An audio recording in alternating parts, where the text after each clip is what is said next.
Bon, c'est parti. Allons au fond des tertres des chutes tourmentées. Oh. Des toiles d'araignée avec l'effet sonore et visuel quand on passe dedans. Là, qui prennent dans le lambeau quand on avance. Des effets de poussière en fait. Bon, des petites urnes pour récompenser les joueurs curieux. Enfin, des petites choses sur les côtés, voilà. Mais voilà, des racines. Il y a même de la végétation en haut. Qui laisse supposer que c'est un lieu qui est très ancien en fait. On a, regardez là, on a même un couloir qui s'est effondré sur lui-même, qui laisse supposer que le tertre est bien plus vaste, mais qui permet surtout de faire comprendre que c'est un endroit qui est ancestral, très vieux. Et puis là encore, les bruitages, quoi, le son du vent, le son des pierres qui tombent, qui laisse supposer que c'est un endroit très vieux. Très vieux. Non, franchement, en termes d'ambiance, Bethesda fait très fort, franchement. On est vraiment plongé dedans dans un truc très vieux, ancestral, avec des mystères. Il est supposé qu'il y a des mystères anciens ici dans ce lieu. Et à la fois en termes d'ambiance, mais aussi en termes de cohérence, parce que je vais prendre la potion de soin avec ces morceaux de lin. Ces morceaux de lin, c'est des détails, je suis d'accord, c'est des petits détails, mais c'est des détails qui ont une importance en termes de cohérence avec l'endroit. Parce que ces morceaux de lin, on le verra un peu plus loin dans le donjon, ils sont en relation avec un autre endroit du donjon. Mais voilà, je tiens à vous signaler, ici on a des morceaux de lin. Et ça prouve qu'il y a un véritable travail quant à la cohérence des lieux qu'on visite. Voilà.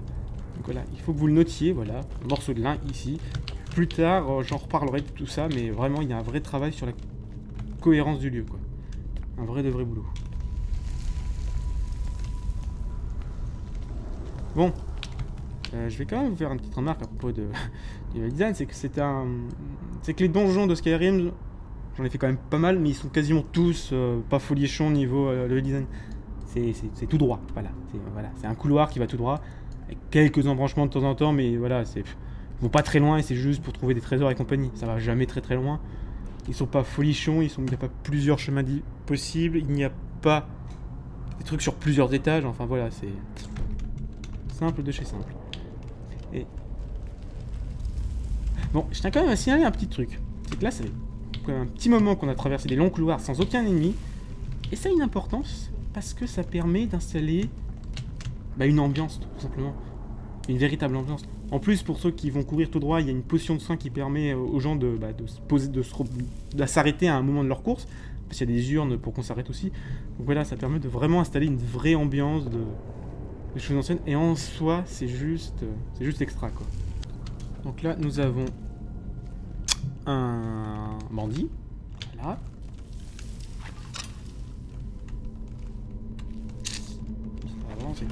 Qui va déclencher, en fait, c'est un script, en fait.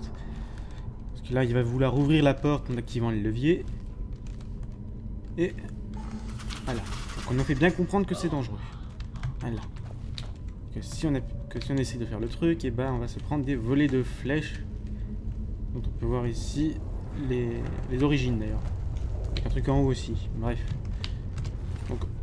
Oh, une masse d'acier. Hein? C'est meilleur que mon arme en fait. Je vais prendre ma masse d'acier quand même. Voilà. Pardon. Une belle masse d'acier. Voilà. C'est beau. Qui est beau.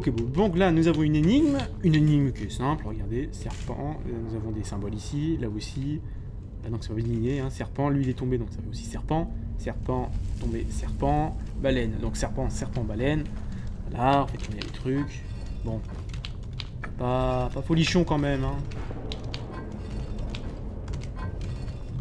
Voilà, serpent, baleine, pas compliqué quand même.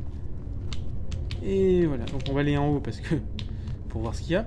Je tiens quand même à signaler un petit truc, c'est que comment vous dire, c'est que ces énigmes elles posent pour moi un tout petit souci en fait. C'est que là c'est une énigme simple parce que c'est le début du jeu, mais en fait on peut aller partout dans Skyrim, donc les énigmes seront toujours plus ou moins au même niveau de difficulté parce qu'ils peuvent pas se permettre de faire un gradient de difficulté parce que certains donjons ne sont en réalité pas vraiment plus durs que d'autres, ils sont tous au même niveau. Donc voilà, donc vu qu'ils ne peuvent pas faire des énigmes de plus en plus dures, ils devraient au moins diversifier au maximum les énigmes, ce qu'on nous demande de faire. Et le problème c'est que c'est pas le cas, c'est toujours les mêmes types d'énigmes, c'est toujours les mêmes types de pièges. C'est ça que je trouve dommage. Qu'au final, ici on a un donjon, on a un certain nombre de pièges, et en fait les pièges seront toujours les mêmes d'un donjon sur l'autre. Un peu dommage, je trouve. Un peu dommage. Bon, bah voilà, serpent, serpent, baleine, serpent, serpent, baleine, voilà, donc on est joli. Oh. Nous accédons à la suite. Voilà, on va rentrer.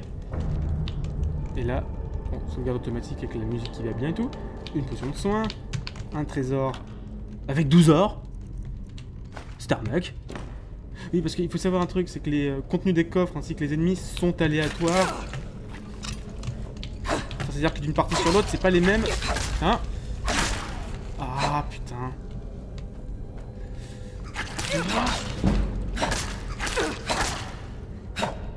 Ah. Bon, c'est bon? Il y en a encore un autre, mais bon.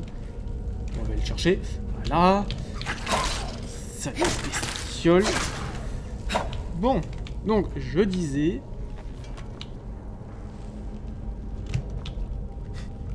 ce bug. Voilà. Donc là, on a un livre de compétences qui permet d'augmenter sa compétence de vol à la tire, comme vous avez pu le voir. Je peux aussi lire réellement le livre, hein, regardez. Bon, je vous le lirai pas parce que je l'ai déjà lu, hein, une histoire avec un voleur. Bref. Et donc, ce que je disais, c'est que oui, les coffres et les ennemis sont aléatoires, en fait. Donc, d'une partie sur l'autre, ce ne sera jamais les mêmes récompenses, ce ne sera jamais réellement les mêmes ennemis. Par exemple, au tout début, on avait affronté un bandit avec une arme lourde, un bandit avec une épée et un archer. À ma première partie, j'avais 2 archers et une arme lourde, quoi. Voilà, donc ça varie. Ça varie, histoire de ne pas toujours avoir la même chose. Ce qui est une bonne chose. Ce qui est une bonne chose. Donc ensuite, nous avons eu ces 3 Ragnar que j'ai affrontés les uns à la suite des autres. Alors au début, je pensais que c'était un combat inutile pour une seule et unique raison, c'est que, comme j'ai dit tout à l'heure, il faut que chaque combat soit intéressant. Le problème, c'est que là, on a affronté 3 Ragnar les uns à la suite des autres. Bon voilà, vous avez vu, je les ai détruits, je les ai tués sans aucune difficulté. Mais en fait, c'est un combat qui n'est pas inutile et qui est beaucoup plus malsain que vous le pensiez. C'est-à-dire que quand je les ai affrontés, vous reverrez, mais en haut à gauche, ils m'ont dit que j'avais contracté une maladie en fait. Ces bestioles sont porteurs d'une maladie qui est l'ataxie. Et donc, ataxie, donc le crochetage et le vol à la tire sont 25% plus difficiles à réaliser. Voilà, j'ai contracté une maladie grâce à ces bestioles, voilà. Ça fait plaisir, voilà. Moi qui pensais que c'était des pauvres petits règles inutiles, pas du tout, c'est un vrai intérêt quoi, c'est chiant, ils sont malades. Donc voilà, maintenant nous avons une pièce avec beaucoup de toiles d'araignée. Voilà, là ça regorge de morceaux de lin en plus, toujours des morceaux de lin. Avec un parchemin de boule de feu et un poison paralysant, mais voilà. Là nous avons beaucoup de toiles d'araignée quand même. En plus c'est vraiment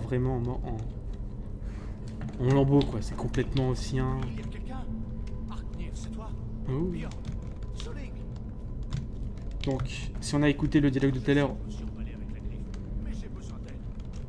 on suppose que c'est Edvard, le mec qui est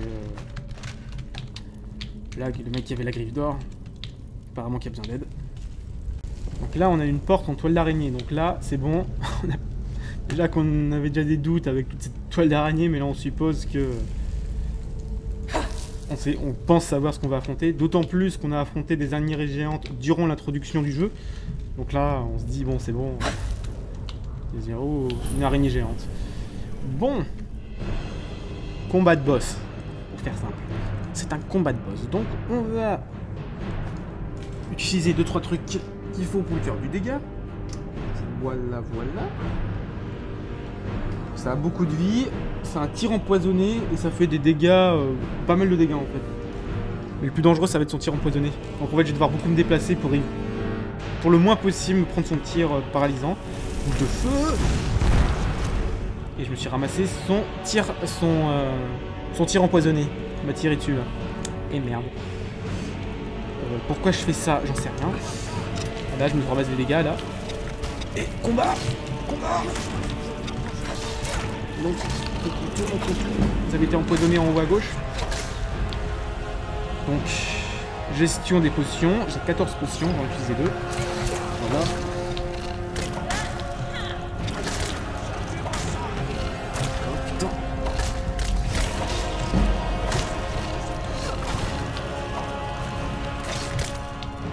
Voilà. Potion de soins légers. Poisson paralysant. On va empoisonner ma masse pour la paralyser pendant 3 secondes.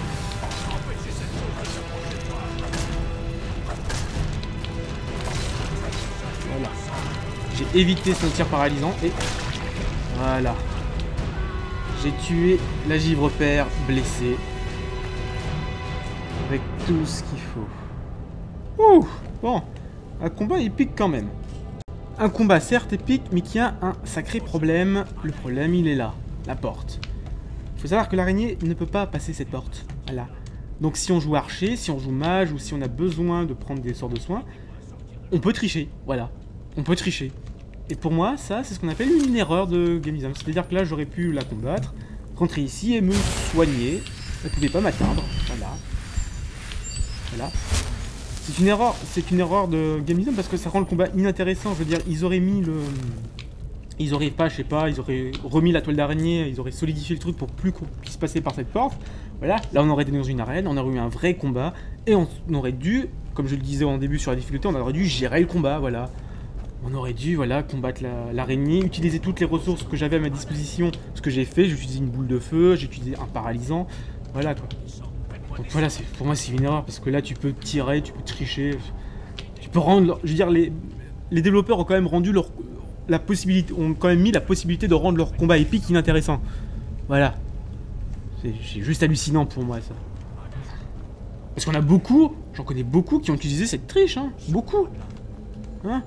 Franchement, si vous avez joué vous-même à Skyrim, et que vous avez fait ce donjon, ce que je pense que vous avez fait quand même, enfin, j'espère, ça rendait le combat osez dire que c'est un combat intéressant quoi. C'est bon, vous planquez, hop là. En plus, elle, certes, elle vous tirait dessus, mais bon, vous pouvez les esquiver. En plus, elle n'affiche pas non plus des dégâts de malade avec son tir empoisonné. Enfin, voilà, quoi. Voilà. Là, on a eu un combat épique, mais c'est parce que je me suis pas réfugié comme un crétin, comme un quoi, ou comme ça. J'ai vraiment essayé de jouer le jeu, et de voilà. Mais bon sang, c'est moi qui ai décidé, mais pour moi, c'est aux développeurs de faire ça. C'est aux développeurs de mettre des contraintes et de forcer le joueur à avoir une l'expérience qu'ils veulent. Voilà. Non, c'est un peu con parce que, en fait, dans plusieurs autres donjons, quand il y a des combats de boss, tu n'as pas de possibilité de battre en retraite. Dans plusieurs combats, dans d'autres donjons. Donc ici, c'est un peu incompréhensible pour moi. C'est que c'est pas vraiment un gros boss, c'est un sous-boss, mais bref, passons. Bien, donc nous allons parler à Arvel. Viens ici. Arvel, le vif, oui. Vous avez réussi. Vous l'avez tué. Maintenant, libérez-moi avant qu'une autre créature arrive. Où est la griffe d'or? Oui, la griffe. Je sais comment elle marche. La griffe, les marques, la porte dans la chambre aux histoires. Je sais comment disposer tout ça. Aidez-moi et je vous montrerai. Quand vous verrez toute la puissance que les Nordiques ont cachée ici, vous n'y croirez pas. Ok, bah je vais t'aider. Très bien, oui. Non, donnez-moi d'abord la griffe, oui, voilà. J'ai l'air de pouvoir bouger. Vous devez d'abord me libérer. D'accord, bah je vais essayer de voilà. Hein, et voilà, et là on a ri sur un problème. C'est que le jeu s'auto-spoil tout seul. Voilà. C'est que moi là j'étais parti, bah je sais pas, de l'aider, de voir ce qu'on pouvait faire tous les deux, mais non en fait. Le journal dit, l'objectif maintenant c'est abattre Arvel, c'est-à-dire que je vais le tuer, c'est-à-dire que quoi que je fasse, et c'est ce qu'il va faire d'ailleurs, je veux dire il va tenter de se barrer sans essayer de me donner la griffe ou quoi que ce soit, mais je trouve ça un peu dommage que la quête elle-même se spoil quoi. Ouais j'étais parti pour l'aider là, mais non. Je le sens. C'est marqué abattre, donc je sais qu'il faut que je l'abatte, voilà. Donc je vais l'abattre, hein, de toute manière, parce qu'après il va se barrer et il va déclencher d'autres trucs, enfin bref, ça va pas être intéressant. Voilà. Donc imbécile, vous n'allez pas avoir le... Ok, il allait dire imbécile, vous n'aurez pas la griffe, machin truc, voilà, bref. Bref. Donc, il est mort, Arvel le vif est mort, donc nous allons continuer. Nous avons sa griffe et son journal, on consultera son journal plus tard. Voilà. Et là, donc, j'aimerais revenir sur ça. D'abord, nous trouvons énormément de morceaux de lin depuis tout à l'heure. Et ces morceaux de lin, c'est important à cause de ça. Des outils d'embaumement. Voilà. Donc des morceaux de lin. Donc ici, ceux qui habitaient ici avant, ils ont été embaumés ici. Pour les embaumer, ils ont eu besoin de morceaux de lin. Donc tout ce qu'on voyait avant, c'était en cohérence avec, avec ce qui se passait ici. C'est ça que je veux dire. Là, nous avons plein de morceaux de lin parce que ça devait être la salle d'embaumement, je suppose. Hein, voilà, on mettait les trucs ici, on les embaumait avec des outils d'embaumement. Et là-bas, on avait, je sais pas, d'autres choses pour les embaumer, quoi. Et on les embaumait avec du lin, donc voilà. Il y a une vraie cohérence. Et ça suppose aussi, quand on y réfléchit, outils d'embaumement égale zombie égale mort. En fait, là, on va supposer qu'il va y avoir qu'ici sont composés des morts. Donc potentiellement des morts vivants quand on connaît les jeux de fantasy, quoi, voilà. Là, on suppose direct que... Oh, je peux m'asseoir sur un banc. Pardon. Voilà, donc là, on va supposer... Donc là, on sent déjà que... on va affronter des morts vivants. Voilà. Voilà, voilà. Donc voilà, les morceaux de lin depuis le début, c'est vraiment... Ça rentre en résonance avec ici, quoi. En résonance, pardon. Ça rentre en relation avec ici. Ça rentre en relation avec le fait que... Bah, que c'est putain de cohérent, quoi. Il y a un vrai boulot sur la cohérence, quoi. C'est juste, mais... énorme. C'est... Oh, un anneau d'argent. Cool, ça. Énorme. Donc on va fouiller les urnes. Non, c'est bon, il n'y a plus d'urnes. Voilà, voilà. Ah, si, là-bas, il y a des urnes. Urnes vides. Ok, d'accord. Voilà. Enfin bon. Enfin bon, enfin bon. Bon, nous allons donc continuer. Maintenant, voilà, on va supposer qu'il va y avoir des morts vivants. Voilà, voilà. Et ça ne va pas manquer. On aura en effet le droit à des morts vivants. Avec un effet de mise en scène pour introduire un nouveau type d'ennemis qui sont les drogues. Voilà. Oh putain. Et il y a d'autres bruits, oui, il y en a d'autres, En fait, il y en a 3. Il y en a 3. Il y en a un avec une arme lourde, un autre avec une arme... Voilà. Il y en a 2 avec une épée, j'en ai battu un, et un avec une arme lourde.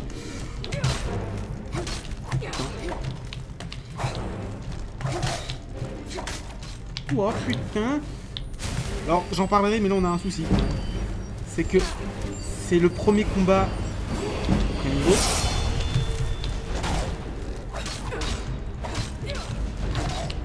C'est que c'est... On va prendre le niveau maintenant parce que je vais rejoindre ma santé comme ça.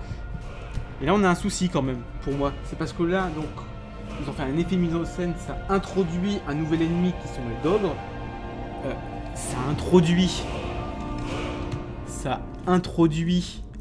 un ennemi. Voilà. Là l'ennemi il est introduit, oui il est sacrément introduit, il nous bousille la gueule, il est super dur. Je vais mettre ça un point ici. Mais voilà. Il y a un problème de difficulté par rapport au fait que c'est censé être des nouveaux ennemis qu'on est censé abattre. On est censé approvisionner un nouvel ennemi. Là, non, pas du tout, je veux dire. On balance des ennemis très très durs. Et on t'en balance plusieurs surtout. Oula. Putain de merde. Bon, soin. Heureusement que les salles sont grandes et que je peux... Donc, faire du soin. Enfin, que je peux... Donc, ils sont là en fait, surtout. C'est des morts vivants, donc ils sont là. Voilà, donc là... Voilà. Voilà. Avec encore un effet de mise en scène assez risible parce que, bah, vous l'avez vu, le truc était dans le vide en fait. Donc, voilà. Le combat est fini. On va les looter parce qu'ils ont de l'or sur eux. Voilà. Voilà. Le combat est fini. Mais voilà, comme je l'ai dit tout à l'heure, pour un premier combat, c'est... Contre un nouvel ennemi, c'est... C'est chaud, c'est dur. Hein, voilà. Bref. Donc maintenant... Vous avez pu le voir, maintenant comme vous pouvez le constater, nous avons un piège avec une dalle. Donc si j'avais sur ces 2 dalles, le piège se déclenche. Bon, le piège est quand même ultra visible. Au pire du cas, si par erreur vous marchez dessus, pas grave, en fait il y a une sauvegarde automatique quand vous tuez la bestiole, l'araignée en haut, donc ça va, c'est pas très grave. Vous avez juste le combat à refaire, quoi, ce qui est un peu chiant parce qu'il est dur. Mais voilà, si une fois vous ferez abattre, pas 2 fois, voilà, c'est ultra visible, piège, voilà. Pas non plus... il est quand même ultra visible, je veux pas le dire, mais voilà. Et donc là, maintenant que nous savons à quoi nous affronter, nous supposons que ce que nous voyons en face est un dogre. Voilà. Donc nous allons essayer de les surprendre dans son sommeil. Voilà. En fait, la furtivité, je reprends ce que je disais tout à l'heure, la furtivité a une utilité, mais une utilité qu'en combat, on peut pas jouer réellement furtivement, de manière ultra discrète, voilà. C'est que en combat que ça peut être une utilité réelle. Voilà. Donc, et là, comme vous pouvez le constater en haut, c'est un dogger forcené. Donc un dogger vachement plus puissant que les autres. Et on va utiliser le piège parce qu'il va nous défausser la gueule. Voilà. Donc c'est un Dogger qui a plus de points de vie que les autres, qui est beaucoup plus fort. Et comme vous avez pu le voir, il avait un sort de glace dans une de ses mains en fait. Voilà. Donc là aussi, la gestion de la difficulté, franchement je l'aurais affronté, je me serais fait défoncer la gueule. Faut le dire. Si j'avais pas eu le piège, je serais mort. Les Doggers forcenés sont très très forts. Voilà, voilà. Donc là nous avons, comme supposons, une prochaine salle. Et maintenant on est habitué, il va y avoir du Dogger. Voilà. Là nous avons... Oh, un Dogger. Oh, écoutez. On entend un piège. Voilà. Donc là nous avons un Dogger. Un Dogger femelle. Oh. Voilà, donc nous allons faire l'affrontement. Voilà, et donc 2 Doggers. Et un archer au fond. Qui est en train de se lever.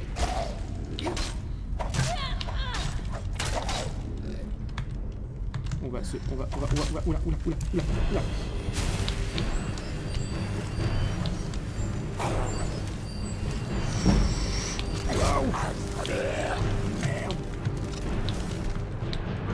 Ah, pas le choix.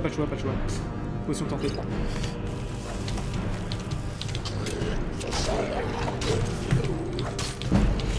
Voilà. On va affronter l'archer.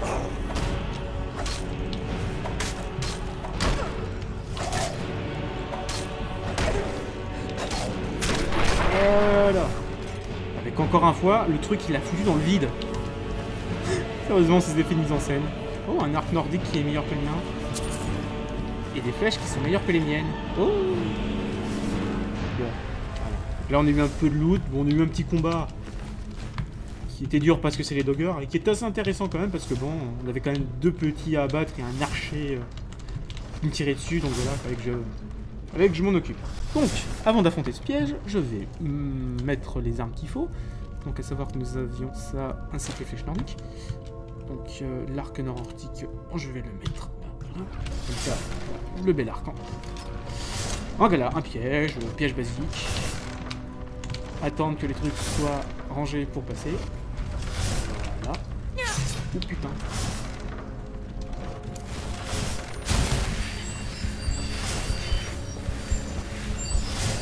C'est ma faute. Je me suis mal positionné en fait. Voilà. Et donc, activer la chaîne pour arrêter le piège. Voilà. Et en plus, ça fait un bien fou, n'empêche. Bien, nous allons donc pouvoir continuer notre aventure dans le temple des chutes tourmentées. Et encore une fois, le travail de Bethesda est vraiment super. Au niveau de l'ambiance, que ce soit sonore ou visuel, c'est toile d'araignée, les bruits et tout, c'est génial. Donc ici on voit des chambres funéraires en fait, tout simplement. Avec de vrais cadavres, il n'y a pas de record ici, heureusement. Et on voit surtout ces loges. Voilà, de grandes loges qui apparaissent, on ne les avait pas vues avant. Voilà, donc ce sont de grandes loges qui sont vides, mais avec lesquelles on peut supposer qu'il y avait des gens qui étaient entreposés dans ces loges. Donc voilà. Encore une fois, le travail est superbe, quoi. Un vrai régal. Un régal. Vrai de vrai. Donc, ces loges vides que nous avons vues tout à l'heure, elles vont avoir une utilité parce que là, l'adversaire que nous avons est justement dans une de ces loges. Voilà. Donc, on va faire 2.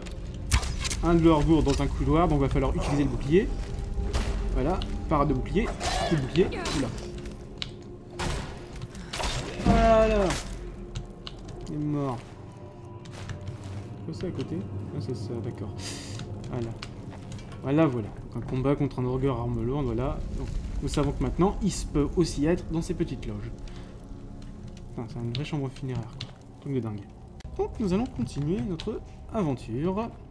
Et là, comme vous pouvez le voir, un Dogger dans un petit truc, et voilà. Alors, je vais quand même faire un truc. Dans le didacticiel, on apprend un truc, c'est que en bas, là, ça se voit pas beaucoup. Normalement, c'est un peu coloré, en fait. C'est du liquide inflammable. Donc, liquide inflammable. En haut, nous avons ça. Donc, si on tire là-dessus, on peut enflammer le liquide qui, en fait le couloir. Mais bon, ici, c'est qu'un seul Dogger. On va quand même pouvoir l'affronter tout seul. Tout à l'heure, j'en ai affronté un tout seul. Là, je suis bien capable de l'affronter tout seul. Allez, viens là. Viens là. Viens là. Viens là.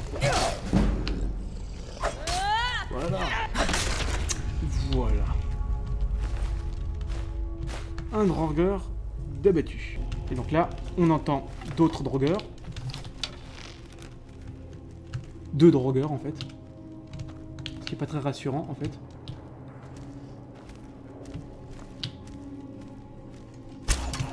Voilà, on va les attirer.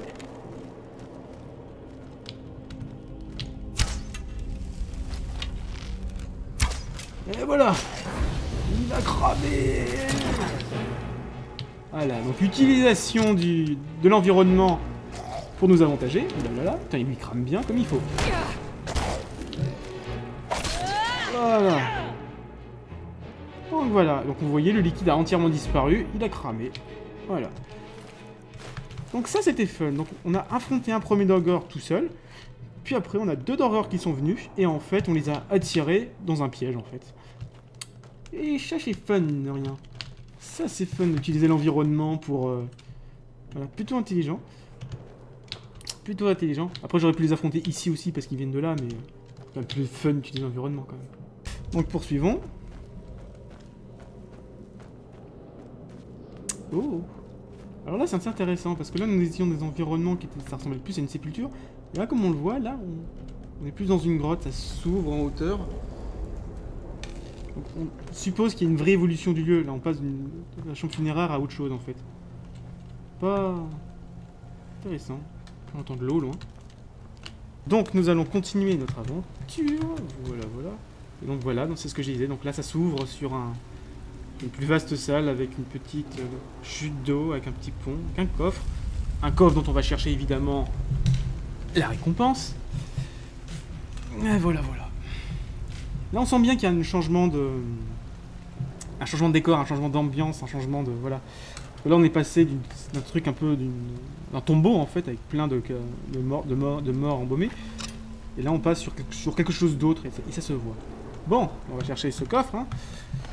Bon, effet de mise en scène et tout, classe. Classe, classe, classe. Quoi? Un drogue? Un simple drogue, d'accord.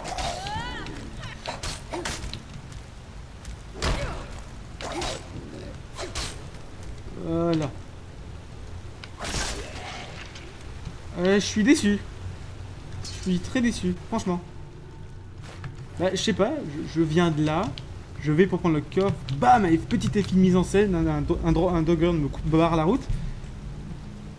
Et c'est un Dogger simple quoi. Genre je m'attendais soit à plusieurs Doggers, comme avant, qui étaient des combats plus intéressants que ça quand même. Ou alors un Dogger forcené, un vrai combat pour ce trésor quoi. Voilà. Là je suis déçu. Je suis un peu déçu là pour le coup. Un peu déçu quand même.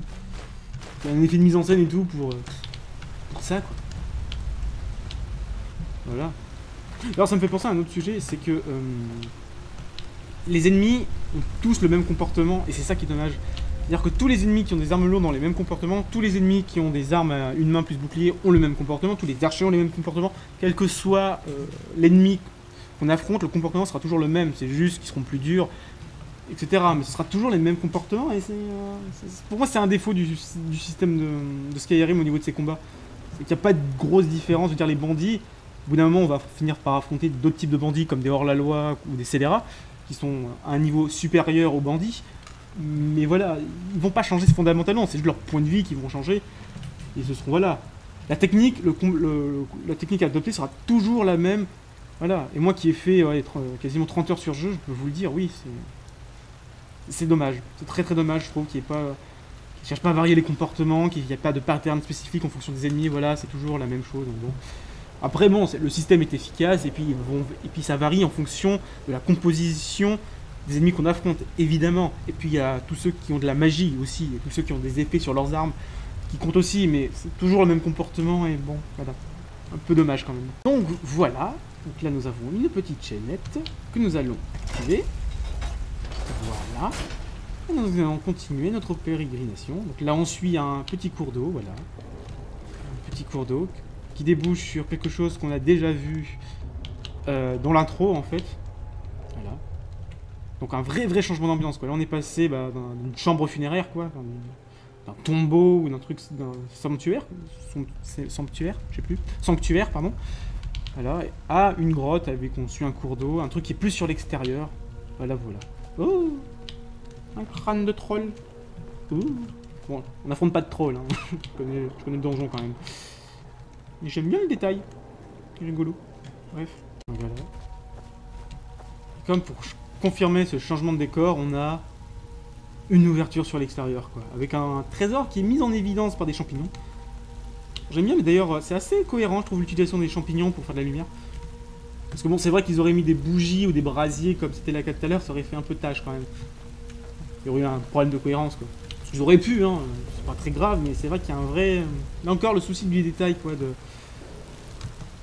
Bethesda est vraiment... vraiment un truc de folie. Un truc de folie.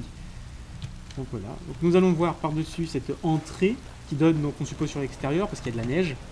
Là, c'est devenu tout blanc, il y a de la neige. On va quand même ralentir au cas où il y aura un ennemi, mais voilà. Donc voilà, ça débouche sur une crevasse, en fait. Voilà. Avec de la neige. L'effet est superbe. Depuis l'extérieur, l'effet est superbe. Mais là aussi, l'effet est superbe, quoi. Sur cette crevasse. Sur un dogger avec un pont avec un drogre, en fait. Dogger, j'ai jamais su comment ça se prononce. Bref, voilà. Voilà, l'effet est superbe, quoi. On voit bien qu'on on voit bien qu'on est sur l'extérieur. Un vrai changement de décor par rapport à avant, c'est superbe. Franchement, c'est superbe. En termes d'ambiance, comme je le répète encore, mais c'est vraiment superbe. Ça va faire un vrai boulot. Bon, on va chercher dans ce coffre. Un parchemin de boule. Oh, un parchemin de boule de feu, intéressant. Potion de magie, et bon, des flèches de fer qui ne me servent pas à grand chose, mais bon. Pas grave.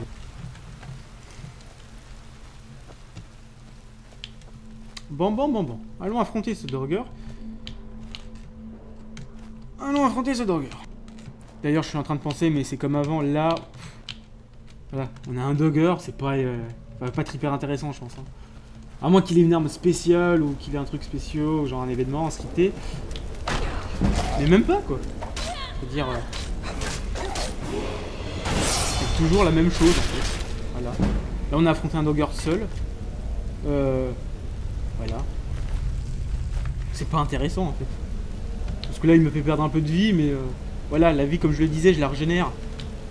Et donc, c'est exactement ce que je disais, quoi. Il faut que tous les combats soient intéressants, il faut que tous les combats soient potentiellement dangereux pour moi, pour le joueur, quoi. Faut qu'il y ait une vraie prise de risque, que les combats soient très engageants. Parce que j'ai une régénération de vie, et que voilà, là, le combat, il était inintéressant. J'étais pas en situation de difficulté. Voilà. Vive le combat. Donc là, comme vous avez pu le voir, en fait, il y avait deux chemins. Donc, si on continue par là-bas, si on continue sur le pont, qu'on continue par là-bas, on continue le donjon. Mais on peut aussi, comme j'ai fait là, savoir descendre et puis on atterrit sur un squelette avec de l'argent et un coffre à déverrouiller. Voilà, donc on va le déverrouiller. Voilà, c'est là. Non, là peut-être. Non, là. Voilà, là. On déverrouille et on trouve la déception. Bon, pas très grave, hein. Bon, pas très grave, mais quand même déception. Je veux dire, on a un coffre et tout, et en fait, bon, 21 d'or. Après, c'est un coffre qui est pas très difficile d'accès, donc normal que pas très compliqué à prendre, quoi. Normal que le contenu soit faible au final. Je me rends compte. Puis bon, comme je le disais tout à l'heure, là, le combat est... le level design n'est pas folichon, quoi. Pas non plus, voilà. Donc là, on tombe sur un feu, donc on va supposer qu'on retombe sur une autre partie du vrai donjon. Ouh. Voilà. Et on tombe donc sur... Ok. Donc là, on tombe sur un Dogger avec une arme lourde qui garde une porte. Voilà. Bon, j'ai déjà fait, c'est un Dogger forcené, c'est un Dogger qui est très fort. Enfin, c'est le Dogger de tout à l'heure que j'ai abattu avec un piège parce qu'il est très puissant. Mais c'est des Doggers qui sont extrêmement résistants. Donc voilà. Et là, je suis en train de faire une bêtise. Ouh, je suis en train de faire une bêtise. Bon, je vais lancer la flèche pour provoquer le combat. Voilà, et on va passer le niveau. Voilà. Et on va mettre de la santé pour le coup. Voilà, et si je pouvais mettre un truc dans une arme à une main... Ouais, mais non, j'ai rien en fait. Fait que lui, ça demande 50. Celui-là, il demande 60. Ouais, non, je peux pas faire grand-chose en fait là. Je peux peut-être l'archerie. L'armure lourde. Ouais, je vais faire l'armure lourde en fait. Voilà. Ouf. Voilà.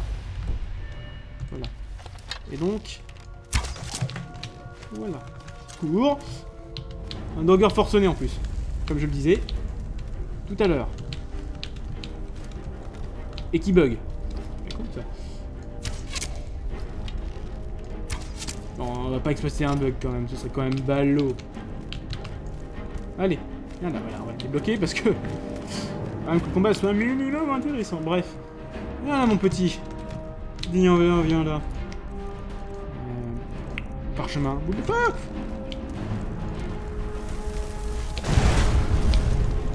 Ouh, ça lui a fait du mal, hein.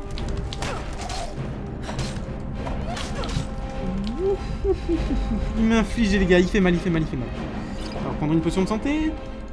Potion de vigueur, de poison. De givre-père. Ah, c'est marqué en haut qu'il a résisté à venin de givre-père. En haut à gauche. Donc, c'était pas forcément la meilleure des solutions. Voilà. Ah bah putain. Là, on a affronté un ennemi.